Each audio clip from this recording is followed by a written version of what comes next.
ವೀಕ್ಷಕರೇ, ಪುಷ್ಯ ನಕ್ಷತ್ರ ಇರುವ ದಿನ ಬಿಳಿಯ ಎಕ್ಕದ ಗಿಡದ ಈ ತಂತ್ರ ಮಾಡಿದರೆ ಸರ್ವ ಕಾರ್ಯದಲ್ಲೂ ಜಯಶೀಲರಾಗುತ್ತೀರಿ, ಇಷ್ಟಾರ್ಥ ಕಾರ್ಯಸಿದ್ಧಿ ಆಗುತ್ತೆ. ಹೌದು, ನಿಮ್ಮ ಎಲ್ಲ ಆರ್ಥಿಕ, ಮಾನಸಿಕ ಹಾಗೂ ದೈಹಿಕ ಸಮಸ್ಯೆಗಳಿಗೆ ಎಕ್ಕದ ಗಿಡದ ಪರಿಹಾರ ನೀವು ತಗೋಬೇಕಾಗುತ್ತೆ. ಇದೊಂದು ರಾಮಬಾಣವಾಗಿರುತ್ತದೆ.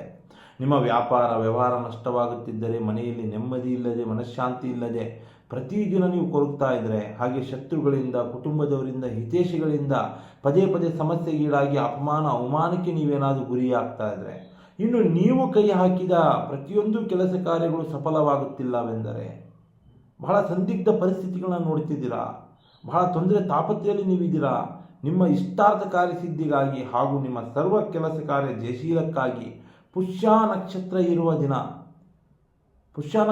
ದಿನ ನೋಡಿಕೊಂಡು ಬಿಳಿಯ ಹೂ ಬಿಡುವಂಥ ಎಕ್ಕದ ಗಿಡಕ್ಕೆ ಕಂಕಣ ಕಟ್ಟಿ ಸಂಕಲ್ಪನೆ ಮಾಡಿಕೊಳ್ಳಿ. ಗಣಪತಿ ಮಂತ್ರವನ್ನು ಹೇಳ್ಕೊಂತ ಇವತ್ತಿನ ಕಾರ್ಯ ಜಯಶೀಲವಾಗಬೇಕು. ಮನಸ್ಸಲ್ಲಿ ಒಂದು ಕಾರ್ಯ ಇಟ್ಕೊಂಡಿದ್ದೀವಿ, ಆ ಕಾರ್ಯ ಸಫಲ ಆಗಬೇಕು.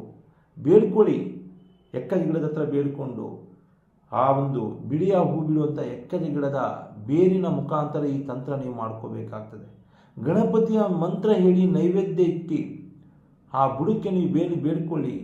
ನಿಮ್ಮಲ್ಲಿರುವಂಥ ದೋಷಗಳು, ನಿಮ್ಮಲ್ಲಿರುವಂಥ ತೊಂದರೆ ತಾಪತ್ರೆಗಳು ದೂರ ಆಗಬೇಕು ಅಂತ ನೀವು ಸಂಕಲ್ಪ ಮಾಡಿಕೊಂಡು ಆ ಗಿಡದ ಬೇರನ್ನು ಮನೆಗೆ ತರಬೇಕಾಗುತ್ತೆ.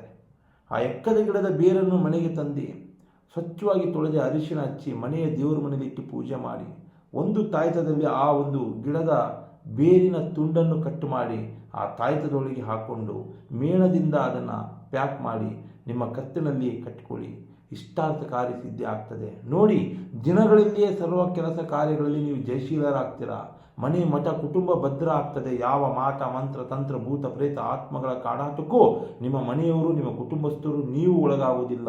ಪುಷ್ಯ ನಕ್ಷತ್ರ ದಿನ ಇರುವಂತಹ ಸಮಯ ನೋಡಿಕೊಂಡು ಬಿಳಿಯ ಹೂ ಬಿಡುವಂಥ ಎಕ್ಕದ ಗಿಡದ ಬೇರಿನ ಈ ತಂತ್ರ ಮಾಡಿ ನೋಡಿ, ನೀವೇ ಅದೃಷ್ಟವಂತರಾಗ್ತೀರಾ. ನಮಸ್ಕಾರ ವೀಕ್ಷಕರೇ.